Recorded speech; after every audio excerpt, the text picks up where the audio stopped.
etc. We have brachas, blessings. In every alia, everyone who recites the brachas by the Sefer Torah, there's a bracha for every one of them. So the Kohen, so we read for him, Hashem said to Yitzchak, I will bless you.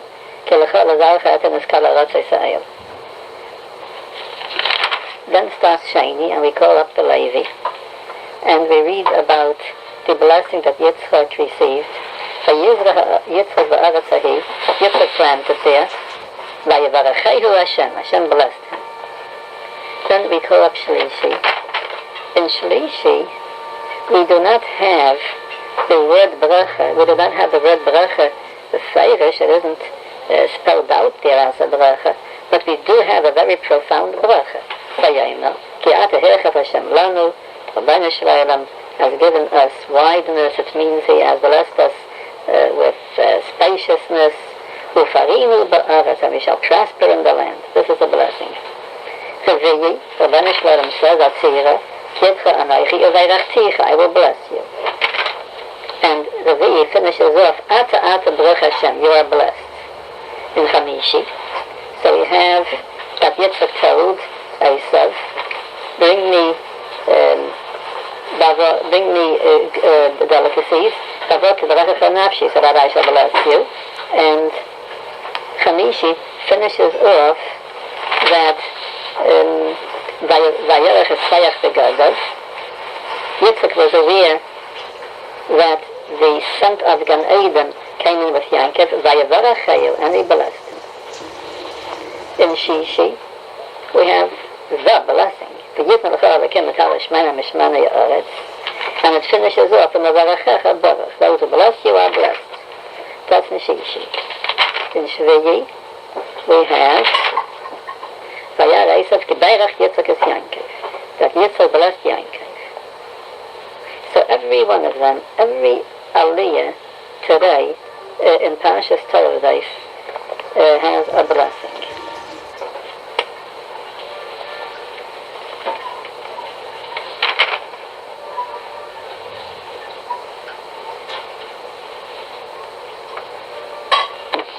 And toldot is the sixth Sedra. It's a sixth Sedra. The number 6 is related to blessing at all times. The number 6 is a blessed number, and it has a shaykhis to blessing. And wherever there's blessing involved, we very often find it in terms of 6.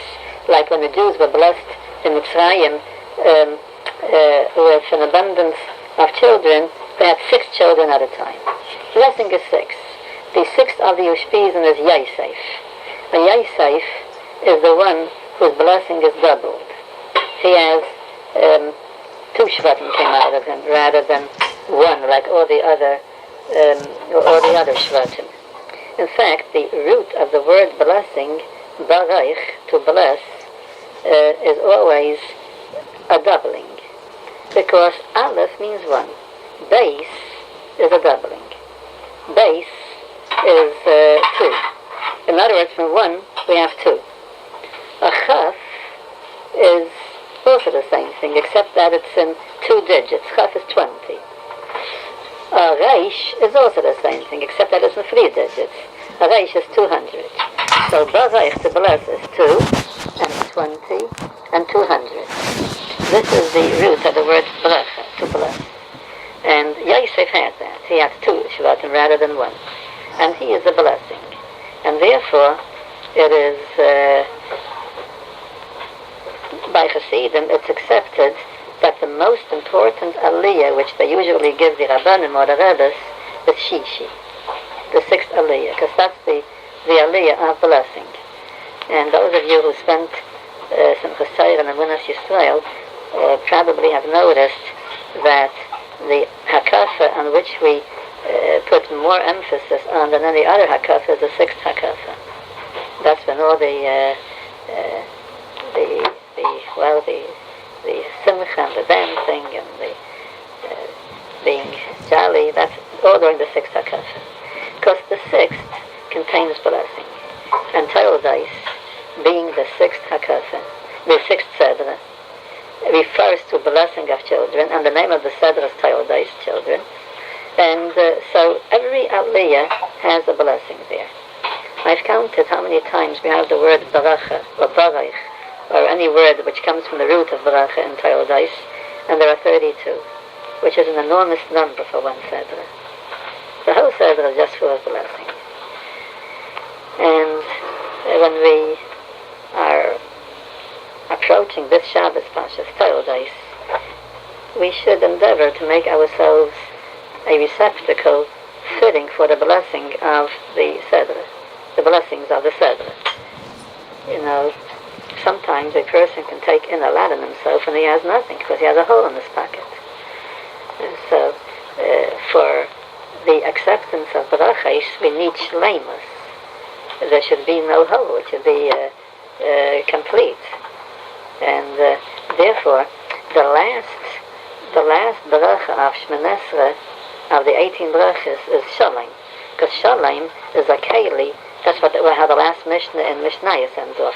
The keli, the receptacle, which contains bracha, is shalom. So therefore, after all the brachas, the last bracha is shalom. And in Birchas Kayanim also, and the last word in Birchas Kayanim is also shalom. So we should pray. This is something which Klal Yisrael needs today. In this parsha's toldot, we should pray to Hashem. There should be shalom among Yidden. The last week we started talking about emunah. I was going to continue. However, I decided that I'm going to put this on hold and wait until the sedras that relate more to emunah will come, like the sedras of Yetzias Mitzrayim and Matan Torah. That's where we can actually find it in the sedra. So in this week's sedra, we have in the beginning that Yitzchak had two children, Yaakov and Esav, and Esav was different than Yaakov. So Esav was a street person, a woods person. He went hunting in the woods, and Yaakov was Yeshiva Beihalim, sat in the Smadrash and learned Torah. And for some reason, Yitzchak was more fond of Esav.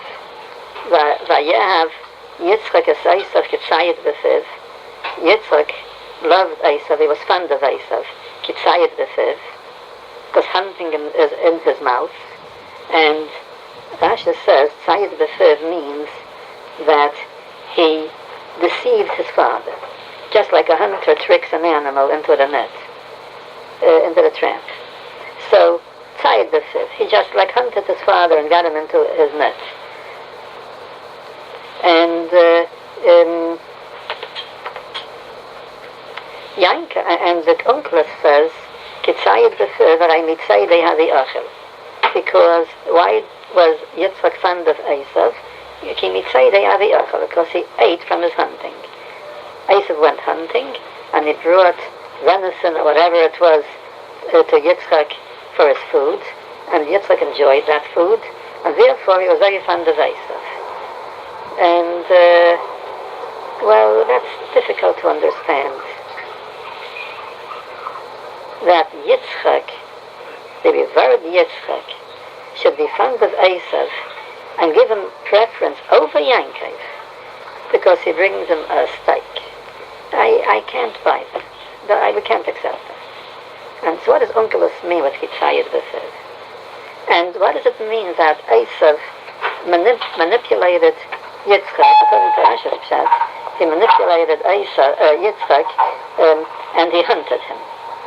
Yitzchak certainly is such a great tzaddik and such a great gaon and kodesh. he can't be deceived by people like Esav. It would be very underestimating.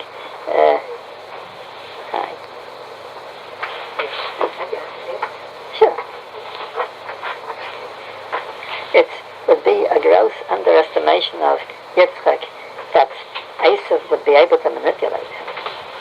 Just like a hunter manipulates the animal and tricks it into the trap.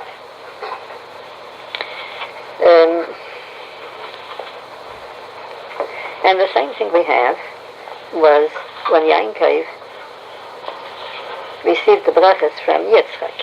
So Yitzchak tells Esav, go out in the woods and hunt me a hunting so that I will eat and enjoy and I will bless you.